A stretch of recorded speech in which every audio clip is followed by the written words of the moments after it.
I love when music comes out that makes me contemplate my relationship to things around me and my environment. Cowboy Carter, in a nutshell, made me look at my relationship with America and me coming to grips with my patriotism or lack thereof and what all of that means. But before we get into that a little bit, I kind of want to take it back. If you know me, I probably have, the similar stance as a lot of people when you ask them, well, what kind of music do you like? Everything but country. And that has been my stance for a while. There have been quite a few exceptions. I love Dolly Parton and a few others that have come along the way. But it's not a genre that I ever felt gravitated towards or just, I never sought it out. It was always just there. Well, when Cowboy Carter was announced, I had to come to grips with, why don't I like country, or what is it about country that I just have an aversion to? After listening to the album and kind of getting educated on it by a few creators that I'll note later on, it boiled down to I never felt that country music welcomed me. I don't think it's ever been a genre that's spoke to my personhood being a black woman in modern day America. So with that, I, have shied away from the genre a lot. And I'm still not someone who is going to seek it out, but I have made more space for it in listening and consuming Beyonce's album and subsequently the people who she opened the door for. However, I think what country has meant for me in the past was a reminder that America has been built on slavery and the backs of Black people, brown people, and indigenous people. And it reminded me of the nasty parts of America. So, in a way, this album for me was like a doorway to look at America in a way that I can acknowledge the negativity, or the things that were buried here, so to speak. Those big ideas, yeah, are buried here, yeah. But I can also appreciate the beauty that I have found within America through those people. Um, I think it speaks to what Beyonce specifically experienced at the CMT Awards, where she performed and with the Dixie Chicks, no less, and she still wasn't welcome there. And I think that symbolically speaks to Black people's relationship with the broader American culture. African Americans contribute a whole hell of a lot globally to culture. However, even though we do that, we're still not welcome. Even with that, I think we have turned our situation into lemons. So that's a base level understanding of where I'm coming from when consuming this album in particular. Again, it was kind of like a wake up call for me. Like, okay, why don't I like this thing? And where is my patriotism? Which I would say is pretty non existent. Now, I would say last year I started seeing like memes about like America. And I always laugh at them. I think they're insanely hilarious, but they almost always involve, guns, eagles, and like flags. And while I think that's true, I think America in general is just so much more expensive than that. Online, in particular, when we see, people from other countries kind of talk bad about America, I think that it like ignites a flame that I didn't even know I had to want to protect like my fellow Americans, no matter what color they are. So I think that that's probably as far as my patriotism goes, but it's a warm, fuzzy feeling that I get inside when something like that occurs. I feel like that's when we are like literally united. And I love that feeling. In my study for Cowboy Carter, I came across two creators who were, I would say, dedicated to the lore of Cowboy Carter. In particular, I want to spotlight Brian Charles Hembry at Rag and Bone Shop of the Heart. They took really like a deep dive of the song American Requiem. American Requiem. I did like a whole analysis of his breakdown because I was so interested in knowing like where have I heard these sounds from that sound so familiar, but I just couldn't put my finger on them. So I dedicated like a whole evening to like learning about all the information that he gave me based off of the song American Requiem. After learning about the lore of CC Rider, it kind of gave me chills because basically American Requiem is a callback to that, obviously because she has some of the iconic sounds from that song, but more so because of the history of the song. And again, Brian breaks that down really, really well. But I actually did go back and look at the references he gave. And if anybody's interested in that, I can link the video and my notes if you would like. However, CC Rider is basically a song, a country song that came out way before time. And the lore of it is this one famous musician by the name of Big Bill Bronzy. He was a blues musician, a blues guitarist specifically. And they asked him, well, how did you learn this particular blues song? He said he learned it from a traveling musician in the early 1900s by the name of CC Rider. I think the song plays to the idea that how we move in time is not circular, but it's more so in a spiral. So the song was taken by all these musicians back in the day and brought to the forefront with a new modern twist, but the actual essence of the song is not lost. I hope that makes sense. So I came to the conclusion after hearing Brian's breakdown of the history of CC Rider and obviously Cowboy Carter, CC, I came to the conclusion that Beyonce herself is a CC Rider of sorts.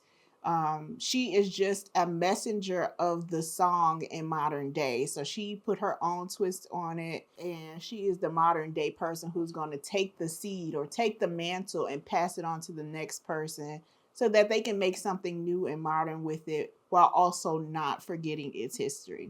And doing my deep dive of this, the creator Brian Hembry mentioned Tina Turner specifically, how she sings, like the her like signature, and it's something that Beyonce does on this album throughout, but specifically in American Requiem. So I went back to listen to one of Tina's first albums. I can see so many similarities from where Beyonce pulled from, specifically like how she ends her album with a prayer. Tina did that, and how the songs were a mixture of not only just old songs that she covered. And again, it just speaks to how, she took that inspiration from her or her team did or whatever, and they made something new. So I thought that was really cool. And this is where I get a little whiteboard crazy. So at the end of Tina Turner's album, she has this prayer song, which was originally written by a man by the name of Fred Karlin. I started getting curious about him just to see what his inspirations were or whatever. Actually, Fred Karlin composed the score for Westworld, the original. If you didn't know this about me too, I love sci-fi, the genre, because it's the type of genre that analyzes the human condition presently, and then it shows us where we could go if unchecked, or where we might go if we continue down a certain lane. And I think that the story of Westworld is so beautifully written. Now, let me get into my deep dive of the similarities and what I'm drawing from Westworld and Cowboy Carter and this whole project conceptually. If you haven't seen it, I'll try my best to walk you through it.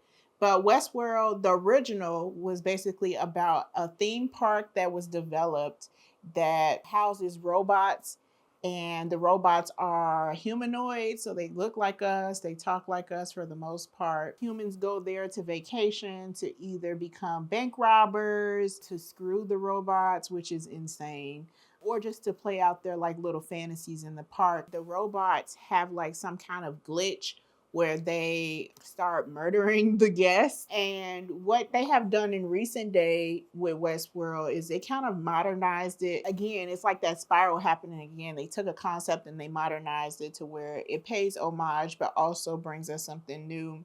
In the new version, they have a theme park and it's different worlds, the main one being Westworld.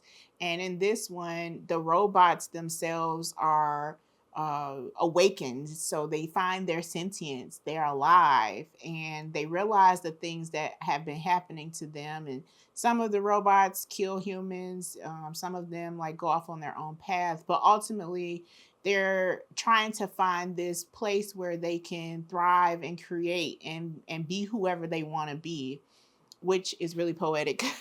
I can go all day about that. Okay, because I wrote so much on this topic, I feel like it's going to be easier for me to read. So, welcome to the reading corner. Of course, I'm going to take pauses and explain some of the things if I didn't explain it in here. So, bear with me. In country western movies specifically, it's not uncommon to see the imagery of robbers or bad guys in black hats, while the heroes of the story wore white hats. Beyonce has worn both colors, and at first I didn't think it had any significance until I saw a video by user Beezus Christ, aka Little Debbie. She brought my attention to it. Westworld is a show about a vast and huge theme park that houses robots that are pre programmed to operate based on a script that's given to them. In season one, the theme park is largely based on an American Western era. They have saloons, houses on the prairie, you name it, the Western fantasy is completely alive in the Westworld world. The main villain of the show is often referred to as the Man in Black. The Man in Black in this show is named William. He's introduced to us as a cold-hearted man who is on a quest to find the meaning of a symbol that keeps appearing in the amusement park Westworld. He shows particular interest in this one robot by the name of Dolores. Dolores is a woman in a pretty light blue dress, blonde hair, and she's basically like a damsel in distress in the park. And we'll put a pin in Dolores for now, and I'll come back to her a little bit later. While the audience views him as a pure terror throughout the entire season, at the end of the first season, they give us a glimpse of his origin story, which also gave me a connection for what Beyonce's doing with Cowboy Carter. When he's being transported into the park, the train conductor asks him, do you want to be the white hat or black hat?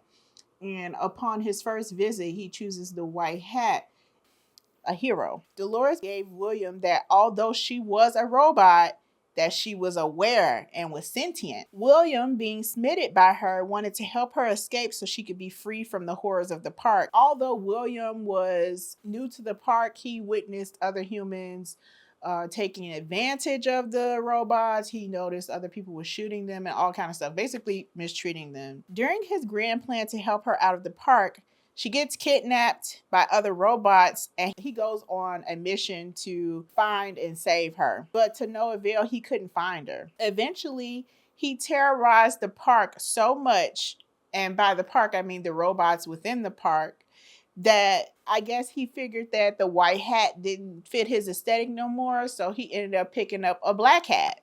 Beyonce, as she's singing in Cowboy Carter, is kind of playing to both sides. That can be seen or heard in the song Tyrant. She's, asking this person, how do you do this? How do you sleep at night with yourself? In another song like Daughter, she's, basically saying she has these unhuman thoughts or these negative thoughts, and she thinks about, murdering somebody. So she plays to both sides. There is one character that I did not mention, which is a huge character in Westworld, and her name is Maeve. Maeve is a black robot, a black woman robot. She's played by Thandwe Newton, who is introduced to us in the show as a brothel owner. But through several memory flashbacks, we see that William also terrorized her. Maeve is one of the first robots that is able to have memories of the Man in Black, but somehow there was a hack in her programming that allows her to control the other robots. Now, I want you guys to think about the song I'm That Girl by Beyonce. Maeve, being that girl, starts spreading the awareness or waking up the other robots in the park, and she basically starts a robot revolution of sorts. Maeve is one of the first robots who develops a conscious from what we can see, but she ultimately wakes them up. In Beyonce's Black is King album, one of her big songs, Find Your Way Back, is a song for people to remember who they are. If we keep that in mind and think about what Beyonce is doing in Cowboy Carter, she's referencing so many of the great musicians to come before her, even ones before 1960. And to me, Cowboy Carter is evidence of her saying that she has found her way back. So Dolores was also an aware robot. At the end of the first season of Westworld, Dolores actually takes it upon herself to exterminate all of the investors, all of the people who were basically in control of the park. And at the end of it, she's basically like, a new era is upon us. Okay, back to the reading. Beyonce is all of the characters. She is both Dolores and Maeve, white and black hat. In the story of Westworld, Maeve is often held as the white hat of the story, or the hero. Her sole mission is to free the robots of their abuse from humans in the Westworld Park. Dolores, on the other hand, is then seen as the black hat villain because she's working to get revenge. Her goal is to uplift the robots because she sees them as more evolved than the biological humans. Dolores launched this elaborate revenge plot by developing this virus that only works on humans, which makes them vulnerable to be controlled by the robots. Dolores built this huge radio tower to play a series of tones and frequencies and sound to control humans, to get them to do what she wanted them to do. And it worked. Honestly, it worked real good. Too good. There is one scene in the show where Dolores plays the tunes and the humans actually put on an elaborate dance routine.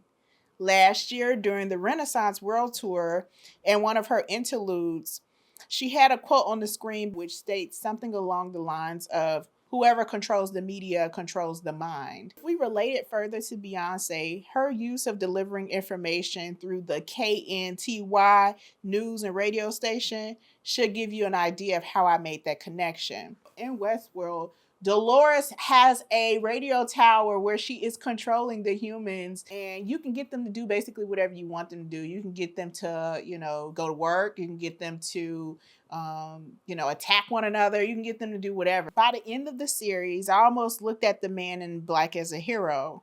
Yes, he terrorized the robots and did some pretty morally corrupt things. However, through his corruptness, he helped issue an era of transcendence and change. So because he caused so much chaos and so much issue, he actually was a key instrument in causing change. In American Requiem, Beyonce states,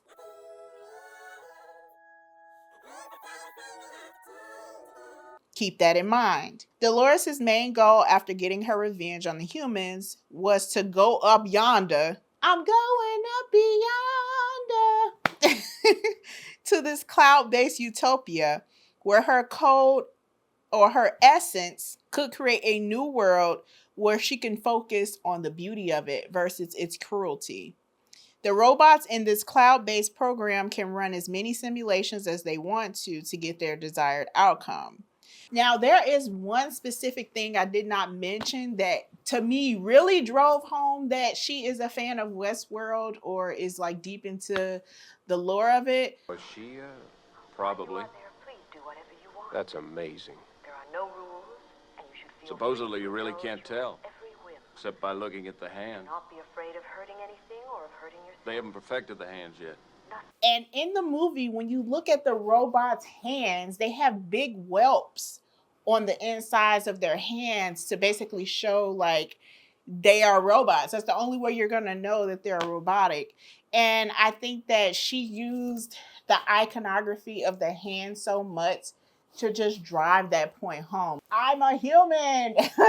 And her usage of machines and robotics and Renaissance to me like really solidifies that point. Relating all this back to Beyonce and her 3-act project, we know that Cowboy Carter was to be the first installment in the series, which again ushers in this idea of change. She is both the black and white hat, or you can look at it like the apocalyptic horses, the white horse that she's riding in to usher in this new era. It then takes us to this new revival with Renaissance and ending that era with My House, which to me encourages all those outliers or those people who did not want to change or who did not want to leave to do so. Act 1 is Cowboy Carter, and that is about to be like to bring the awareness that something is wrong. And Act 2 is Renaissance, ushering in this new era or controlling the humans to get them to understand this is a new era. I think that in Act 3, we're gonna see what she wants her house to look like, what she wants her imagery to look like, what she wants the people to be like. Cowboy Carter was not an album I anticipated, but I can still appreciate the album as a whole body of work. If I'm right about this connection for Westworld, I feel like that we are in for a sublime album 3. If I am wrong and just have flown too close to the sun, that's fine. To me, it brings fun. When you have artistry that is bringing awareness to some deep topics like musical colonization or just Black art that has been lost, stolen, and taken, I think it's important that we have some fun or some joy attached to it. And I think that Beyonce has attached joy in both this album while also acknowledging the pain that has come from it from the past. Yeah, I hope y'all enjoyed this. Talk to you later. Bye. Amen. Okay.